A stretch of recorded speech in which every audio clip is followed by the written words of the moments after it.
Episode 15, The Rundown. I'm Gabe Henderson. That's Stevie Katz in the back on the ones and twos. Kyle Stackpole alongside me, across the table from me. What's up, man? How you doing, man? Doing pretty good. Good? Can't complain. I mean, had a long weekend, got to relax a little bit, and looking forward to being back here, being with you guys, doing this pod.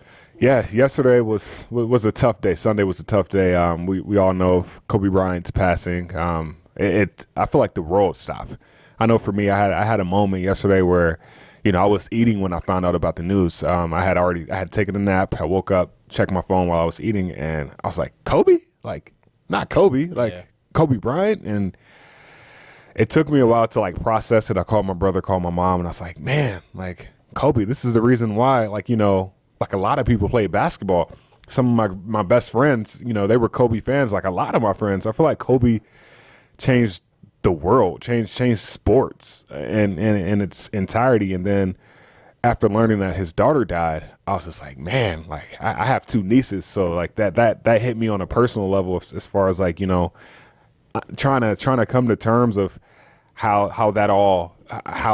devastated that family can be right now. So prayers and thoughts out to the Bryant family, everybody out there, even all the other victims that were involved. I don't want to go without saying that there were I think 7 other people involved, including the pilot, that were perished due to the accident. So it was yesterday was a tough day. Yeah. Yesterday was a tough day. It really was, and I was kind of the same as you. I had a couple friends message me or send me links, and oh, that couldn't have happened. It just seemed, even throughout the day, it didn't seem like, it felt like Kobe was larger than life. Yeah. And not even just, I mean, he had a phenomenal NBA career, and he's one of the best to ever play, but just what he was able to do after basketball too, and he attacked his after basketball life with the same passion as he attacked the NBA, and that he made a huge impact in terms of different business ventures and different. He won an Academy Award for a documentary that he did. First African American to win an Academy Award for Best Animated Film, which is crazy, on his Dear Basketball animated film, which was. And then just the devotion that he had to his family and his daughters, and just what a good father he was. So it was just, he's not someone who's just going to be remembered for basketball. He's just going to be remembered for the kind of father, husband, person he was, and it was really tough. Yeah, I grew up a Kobe fan. He was the reason why I liked the Lakers growing up, and I think my favorite moment that stands out to me about Kobe was probably Game 7 of the 2010 NBA Finals. That was the summer where I was about to go to college, so I really didn't have much to prepare for as far as off-season training or anything. It was like, okay, this finals is the only thing that's in the way of me and getting to college. And I just remember watching him just attack the Celtics. He was 6 for 24 that game. A lot of that game wasn't the best offensive game, but just seeing his tenacity, seeing how he, demanded excellence from his teammates. Ron Artest hit that Metal World Peace, hit that basically one of the, I wouldn't say a game-winning 3, but it was probably the biggest 3 in that game, probably in the entire series. And I was just like, man, I gotta have that mentality when I go to college. Somebody who expects excellence, demands excellence from himself first, and then his teammates. I got to have that mentality. That's something that I tried to adopt in my game, going forward. And just, it's like you said, seeing how he attacked, his business ventures. He attacked it with the same everything, his same mindset that he had when he was playing basketball. I mean, that was very, very tough to deal with. And I think yesterday, just watching the Pro Bowl, being down at the Pro Bowl earlier this week, everything, the vibes were good. It was so much fun, and then boom, yesterday, first quarter, they announced that Kobe, had passed. It shook the world. And, a lot of those guys at the Pro Bowl, they felt it. We saw, what's his name, Zadarius Smith, and all those guys do the fadeaway when he got the sack. So, it affected everybody, not just in the basketball field, but in the football aspect of the world also. And I don't know, just being down at the Pro Bowl this week, just trying to flip the subject now of being down at the Pro Bowl. It was pretty fun having Tressway down there, Darryl Green. Those two guys, they gave us a lot of content. I was going to say, I saw that mic'd up was awesome. Yeah, I mean, just the way that it's just, you see how Tress interacts with guys around here, and he interacts with the media, and it's just funny that how he interacts with all these random fans and players that he might have met, he might have only met a couple times, and he's just unapologetically himself and just goofy, and it was just so awesome to see, and it was cool that you guys were able to capture that. That was a cool little video. If I could have created a blooper reel, oh yeah, I would have. Like the things that I could not put in that video. It was Redskins and content worthy. It was content appropriate. It was just like, all right, these are the best moments that can keep the viewers entertained. Like Zach Selby, staff writer, was down there with me, and I was showing him some of the clips, and I was like, bro, I wish I could put this in there. Like Tress Way is a phenomenal human being, and then Darryl Green, on the other hand, he's the same person with everybody, and his legendism, is that a word? If it's not, I'm about to make it up. His legendism. That ain't a word. But for this podcast, legendism is his a word. legendism in the football world is unreal. Like legacy. I like legendism better. All right, I'm down with that. Yeah, his legacy will be impacted forever. I mean, just seeing how the guys interacted with him. Jarvis Landry was like, man, I wish I'd have played in your days. Just that kind of, that's in the mic'd up, and Darryl Green's mic'd up, and just seeing his interactions with some of the younger guys, him giving Stephon Gilmore advice. It was really cool to watch and really cool to see, and just having those two guys down there were phenomenal. For sure. You're going to the Super Bowl this week. Going tomorrow. Yep. You excited? I got an early flight. Oh man, I'm so excited. Just excited to be on Radio Row with all these different news outlets and these personalities talking football, talking to different guests that are there. I mean, it's pretty much a hub for players, alumni, coaches, former coaches to just go and interview with people and talk to people, and just a relaxing vibe for a couple days before the Super Bowl on Sunday. So I'm excited to be able to sit down with Larry Michael, voice of the Redskins, kind of just have some conversations with pretty much anyone who walks past. I mean, we got a couple guests lined up, but Ron Rivera's down there, right? Ron Rivera will be down there. Terry McLaurin. We have, I think Joe Theismann is going to be down there, and I heard there's a couple more Redskins players who I won't name now, just because I don't know if it's definite. But if it is, and if we do see them, we'll definitely try to get them on and just. So there'll be updates get all the stuff week for you guys. Just guys coming to the table, you just grab them and go. That's pretty much how it is, or that's what Larry and other people were telling me. Is you literally just kind of you're sitting around, maybe you're doing a little bit of work somewhere else, and you see a guy be like, "Hey, good to see you. You mind hopping on our podcast, or you want to talk this and that?" So you never really know who you're going to get. You have a few of those mainstays, but who knows? And it could be someone outside of the world of football. So I'm really excited for that. And then obviously really excited for the game. We touched on that a little bit. Has your prediction changed at all? Or Nope. I still got the Chiefs by 10. Man. I can't see the 49ers beating them. There's a report that came out earlier this week that we'll get to later that says that there's not going to even be a chance with the Chiefs and the 49ers. So the Chiefs will blow them out. I don't think they'll blow them out. Who's saying that? I read it was on Bleacher Report. Oh, man. I'll pull it up for you. But it was on Bleacher Report. Basically, they were asking people around the league, do you think the game will be close? And a lot of people said it will not. So we'll see. Connect with the Redskins this offseason. Follow Redskins on Instagram and Twitter for team news updates and exclusive Redskins content. Sign up for FanDuel now and get $5 in total bonus. Just make your first deposit to get started, and you'll get an extra $5 in site credit. Go to FanDuel.com/FFT or download the FanDuel app. Redskins defensive lineman number 93, Jonathan Allen, hates to lose. So he's teaming up with Papa John's and you to help donate to Sasha Bruce Youth Work, helping homeless children in our region every day. Team 93 needs you to make it a winning day for your family and these special children. You'll get a large 2-topping pizza and an order of wings for just $20. And Papa John's will donate 93 cents to Sasha Bruce's Youth Work for every single order. Play to eat, play to give, but play to win, because nobody wants to lose. Now that the Super Bowl is here, I think it's time we got to take a step back. I think we dedicate this show to accolades and awards, Redskins related, as far as like who had the best seasons, offensive, defense, rookie, defensive rookie. So fans, we got a whole list. Kyle, if you want to go through our award topics for free.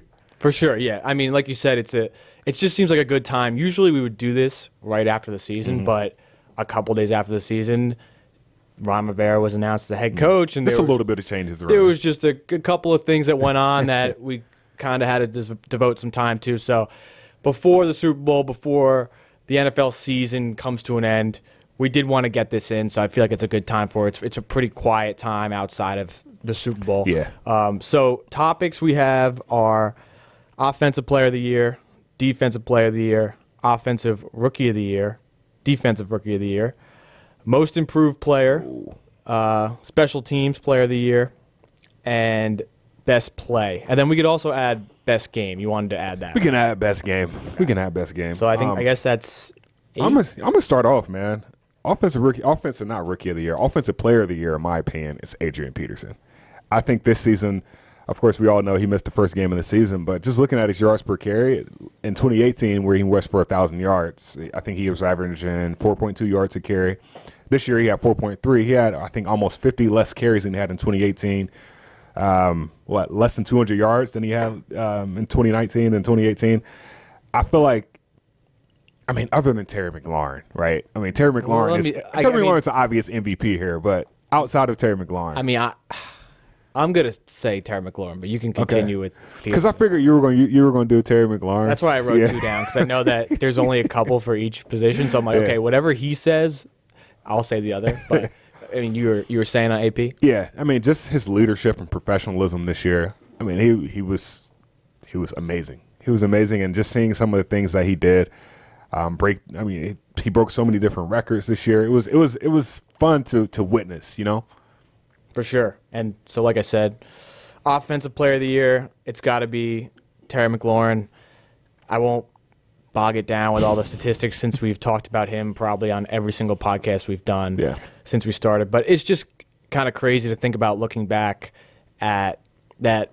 I mean, Josh Doxson was the guy before the season started. He was the guy on the depth chart, and we didn't really know what was going to happen. I mean, we saw Terry making plays in training camp, but he didn't really play in the offseason. Preseason. Exactly, and we didn't really know why. And then we kind of started to assume that they were saving him, like they knew they had something. But and like they said earlier, you know, in the preseason, you know, he could be a starter one day. You know, and then it's like, okay, maybe he can be a starter this season, but then he comes in and he's a number 1 receiver, one of the best rookie seasons in Redskins history. So Terry McLaurin's a guy for me, and excited to see what he can do. My computer just so happened to join this conversation. But Terry McLaurin, 69 yards later, week 1, the world finds out who he is, and I think that's a testament of his season.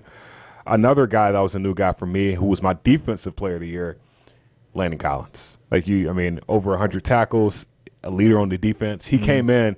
I feel like as soon as he walked into the building this offseason in March when he signed, you knew he was the captain of this defense. Yeah. He just had that swagger about him, that personality. When you see Landon, you know that he means business when it comes to the football field. And I mean, I don't think this is debatable. If you got somebody else, let me know and I'll debate you. But I don't think it's a debatable argument as far as like defensive MVP. Yeah.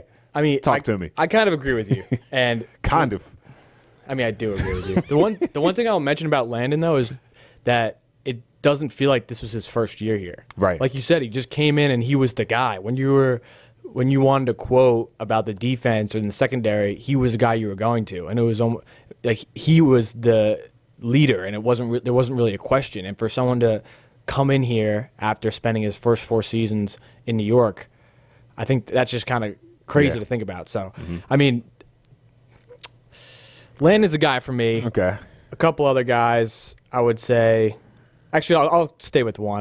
Matt Ioannidis, I guess, would probably be the runner-up. Yeah. Just led the team in sacks. He was a really, really good run stopper. ESPN rated him as one of the underrated players in the NFL. So I think he's a guy that is continuing to move up, and he's starting to get recognized more. I mean, Landon is a multi-time Pro Bowler. People know who he is, but Matt Ioannidis was a guy who stepped up and did a lot for this defense. Absolutely. So I think if we go back to the offensive side of the ball, Offensive Rookie of the Year, fans, I just want to let you know, Terry McLaurin was my first choice for Offensive MVP and Offensive Rookie of the Year. But since I'm going outside of Terry, because Terry could pretty much win almost every award, I'm going to go Steven Sims, Offensive Rookie of the Year.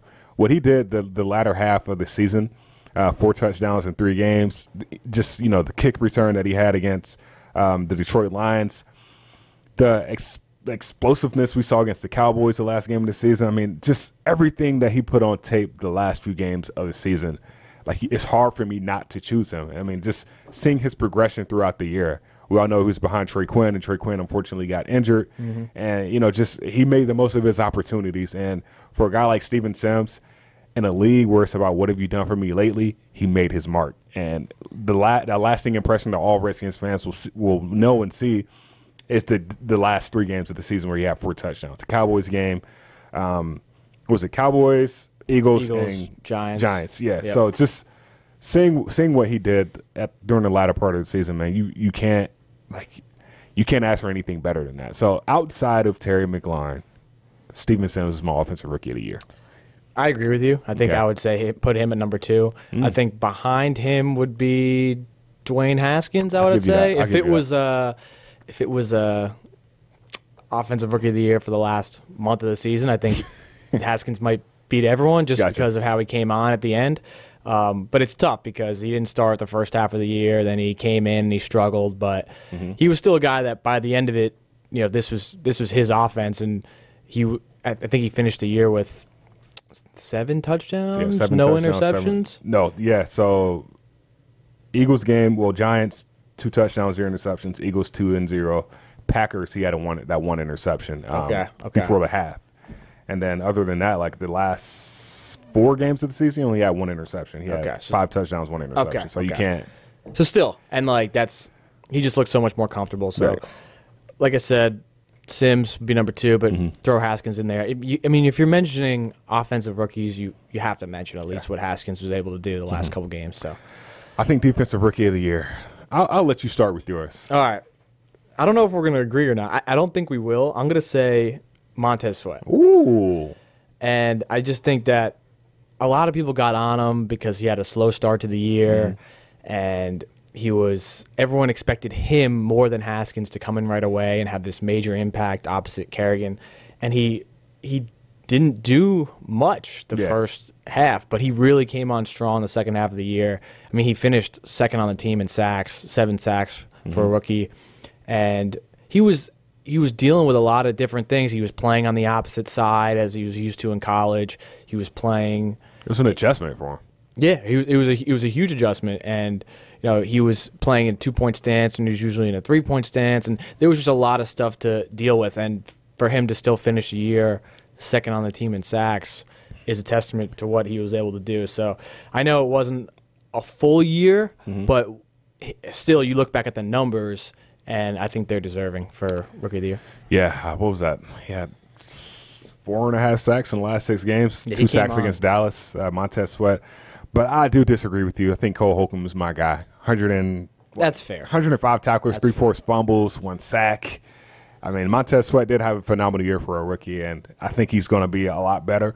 But as we said, I think last week, I think this offense, this 4-3 defense that Jack Del Rio, right? I was thinking of Luke Del Rio for some reason. Not our guy, Luke. I think it suits Cole Holcomb well, and I think he will, thrive in this defense, thrive under new leadership, and I'm excited to see him play. Lastly, before we end this segment, Tress Way, Special Teams Player of the Year, if you got anybody. Tress Bay. Tress Bay.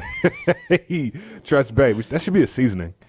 You got Old Bay and Tress Bay. you just put his face on it? Yeah, just put his cleat on it. What's the ingredient though? Got a little bit of I don't know. Come back. Add a little something sweet in there. It's like a sweet, spicy. He's a guy who does it all. Yeah, he can charismatic, but he's got a little kick to him. Got a little kick to him. Nice. Wow. I just came up with that. All right, let's see what we can do there. Maybe make it. If anyone out there wants to make a Tress Bay sauce, Tress Bay sauce. Let us know. Let us be the investors in that. But all right, so I know Tress, what he was able to do. I'm going to go with someone else. I mean, I agree that Tress should be the guy, but I would say Steven Sims. Okay. Because he was a guy that people remember him at the end of the season for what he did as a receiver, but he's been great as a kick returner all year, and he was able to doing punt returns too when Trey Quinn went down. So he's a guy that what he did on special teams really allowed him and gave the Redskins the confidence that he could come into the offense and do similar things and make plays. So it was really impressive because it was pretty much right away where, okay, Steven Sims is our guy, and he performed. And for an undrafted rookie, that was awesome to see. Did you know that your Washington Redskins are sponsored by Koch Industries? That's Koch, Koch. Their 67,000 U.S. employees make a lot of things that make game day better. Greener turf? They make that. Stronger paper products for tailgating? They make that too. And electronic components and TVs and smart devices so you can watch a Redskins victory anywhere? Yep, they make that too. See all that they make for on and off the field at kochmakesthat.com. Looking for another chance to win? The 100K Scratcher replay from the Virginia Lottery is exactly that. Now through March 31st, any non-winning Virginia Lottery Scratcher offers a shot at winning $500 in a daily drawing or even a $10,000 grand prize. Here's the lowdown. Any non-winning Virginia Lottery Scratcher can be entered into a daily drawing. In each daily drawing, 2 players will win $500 each. Every entry into a daily drawing is automatically entered into the grand prize drawing, which is set for April 7th. On April 7th, one lucky player will win $10,000 grand prize. All entries must be entered either via valottery.com/replay or the Virginia Lottery app. The fun doesn't stop if you don't win on your scratcher.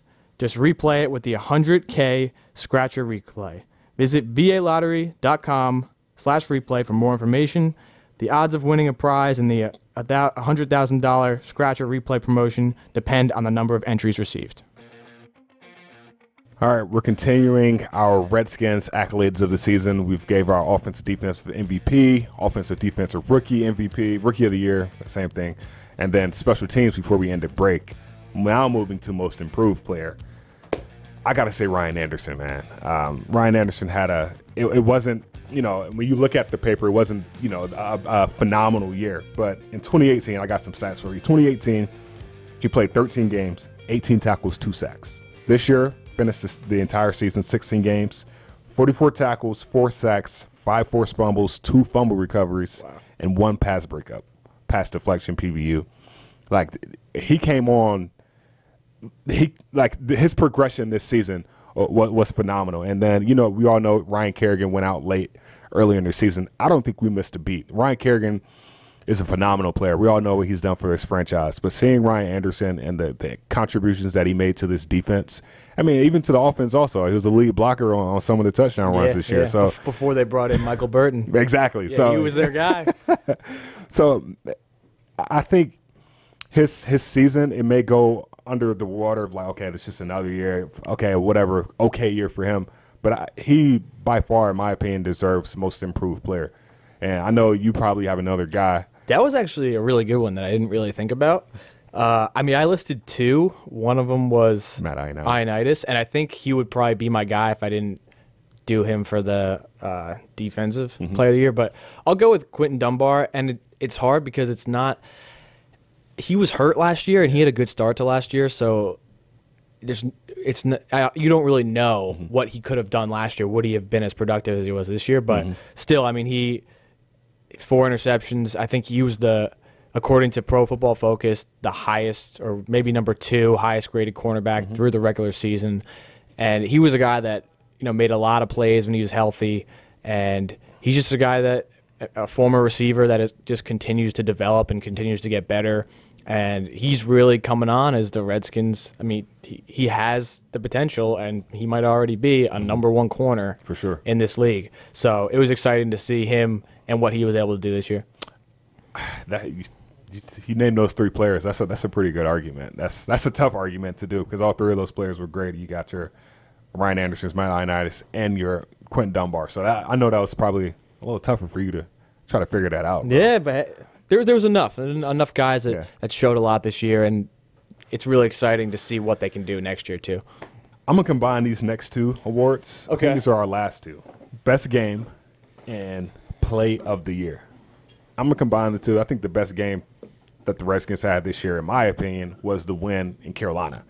We all know the Carolina Panthers went up 14 14-0. They scored. They had 2 touchdowns in the first 2 possessions, and just It looked like it was going to be a blowout. Yeah, right after Thanksgiving, thought that Thanksgiving coma kicked in. It was. I thought it was going to get bad, but we saw them fight back, and then it ended on, what was it? Nate Orchard forced a fumble. It was, and Chris Odom picked it up or like fell on it. Mm-hmm. Yeah, but that's my game of the year. Okay. My play of the year is Darius Geis' 38-yard run that initially was called a touchdown, where he stiff-armed Shaq Thompson to the ground. Yeah, that was. Oh my gosh! Even the Larry Michaels call. Oh my goodness! Like just you felt that. You felt that in his play call, and you felt Shaq Thompson's head hit the ground after Darius Geis stiff-armed him, and just seeing how that play changed the game, because that changed the entire. I feel like that changed the entire momentum of the game. Like we scored 2 back-to-back touchdowns. Geis had a 1-yard touchdown run the following play, and then the following drive, AP had that touchdown run, which kind of solidified the game. We know the Panthers scored 2 drives later, but that game and that play, like that's got to be a highlight. That's going to be every offseason highlight that we put out this year, and just saying, I feel like when you look at Darius Geis, you see the future. It's like, hey, we got another running back who can add to the brand of a Dwayne Haskins and your Terry McLaurin's and your Steven Sims and all these other guys on defense, Landon Collins, Cole Holcombs. Mm-hmm. You look at that play and say, hey, like, all right, we're in business. We're in business now. Seriously, there was so much that happened in that game that it's all kind of just coming back to me now that you mentioned it. I mean, you had Dwayne Haskins, I think it was his first career road win. Yep. And you had AP and Geis. Geis went over 100 yards on like 10 Something carries. Like that, and then AP almost went over 100 yards. So you had both of them healthy at the same time. Pretty much what Redskins fans that was the most complete envisioned. Game.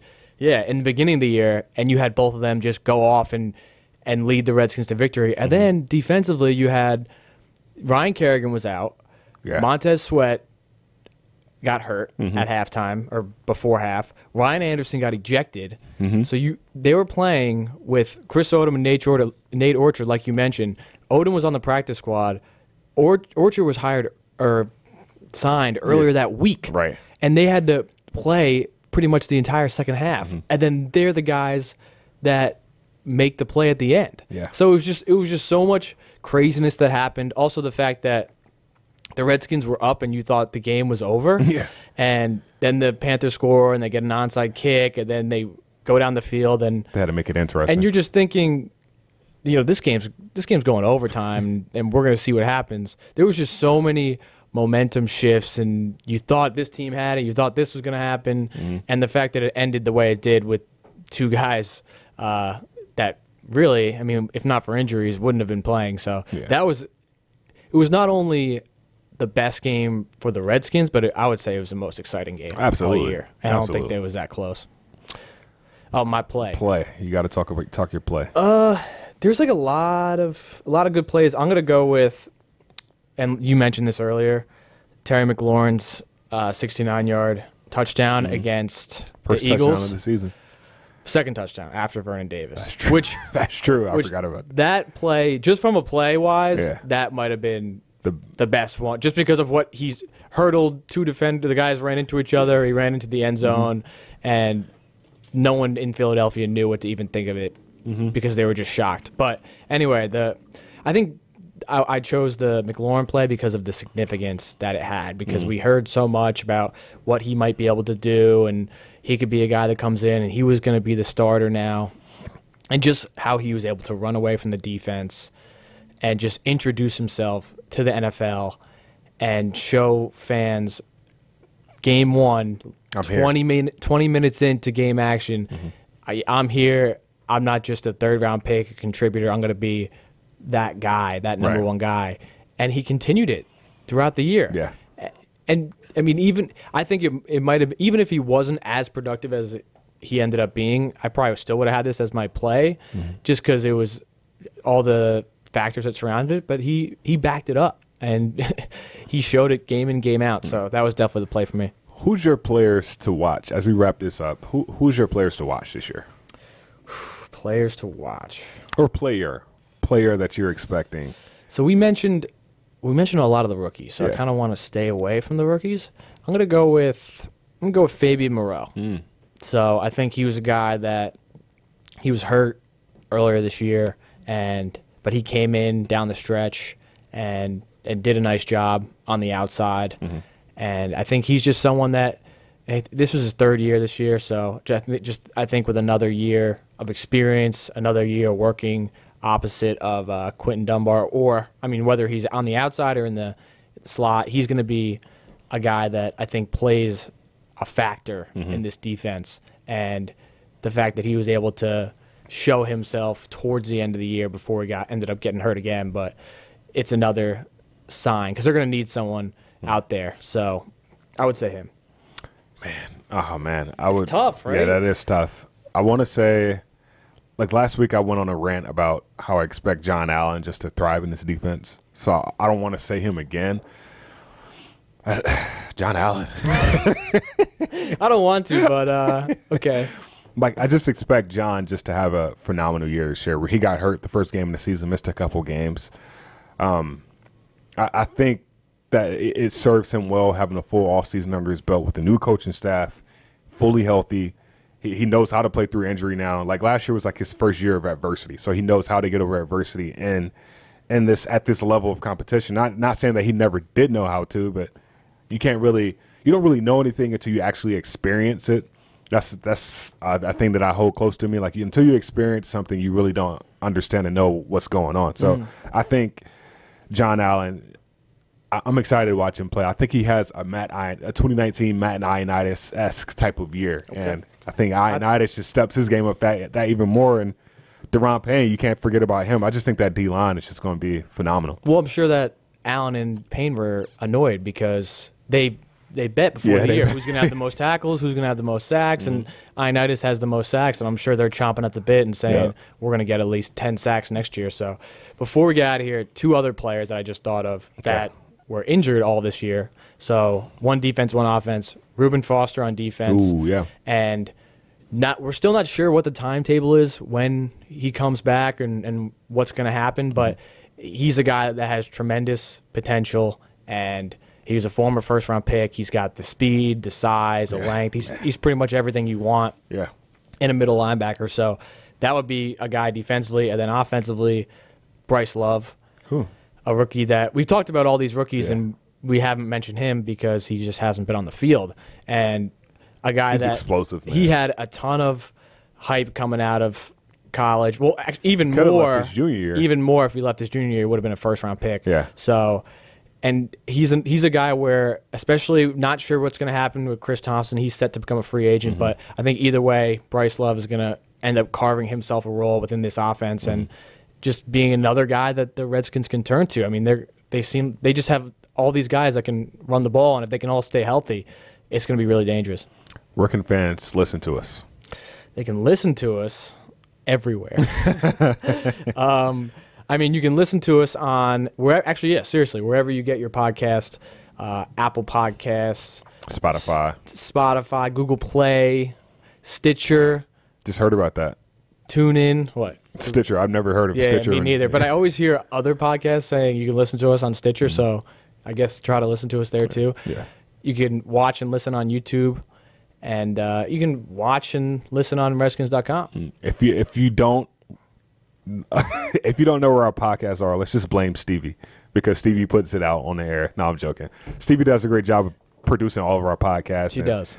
She will have this out, and hopefully you guys enjoy our content, enjoy what we do. This is a great week. It's Super Bowl week. How Stackpole is going down to Miami along with 2 of our videographers and Larry Michael. So I'm excited for you, man. Me too. All right, last thing. Okay. 49ers going to win the Super Bowl. With that said, thank you guys for watching. This is episode 15 for Stevie Katz. I'm Gabe Henderson, and that's Kyle Stackpole. Are uninvited pests ruining your plans? Let PMSI, the pest control partner of the Washington Redskins, handle it for you. Call today for your free inspection, and they'll work around your schedule to provide you the best solution possible to defend your home territory against pests of all kinds, including mold. Visit mypmsi.com for the game plan to control the pests on your home turf. That's mypmsi.com. At Koch, Our 67,000 U.S. employees make things that make your game days better, like fertilizer for greener turf and stronger paper products for tailgating. Viewing the game from your couch? Koch also makes the electronic components in TVs and smart devices so you can watch your Redskins victory anywhere. Koch, we make that. See it all at KOCHmakesthat.com. That's KochMakesThat.com. Winter is the season for adventure, and if you want a car as exciting as your lifestyle, then it has to be an all-wheel drive Honda SUV. With more features, the CR-V has standard Honda sensing, more room for friends, the Pilot has seating for 8, more comfort, the HR-V has available heated seats, and more rugged. The Passport is built for adventure with ample cargo space and hidden storage compartments. Winter adventure is calling, and Honda is ready to answer. See your local Honda dealer today. Hey Redskins Nation, it's the old pro Darryl Green. You know, when I retired from this Super Bowl winning franchise, I set my sights on transitioning to another winning team, Main Street Bank. I joined Main Street Bank the same year I retired from the Redskins, and we've been serving the D.C. metropolitan area ever since. Online and mobile banking with Main Street Bank is as easy as intercepting a pass from a Dallas Cowboy quarterback. And that was pretty easy. Main Street Bank, member FDIC.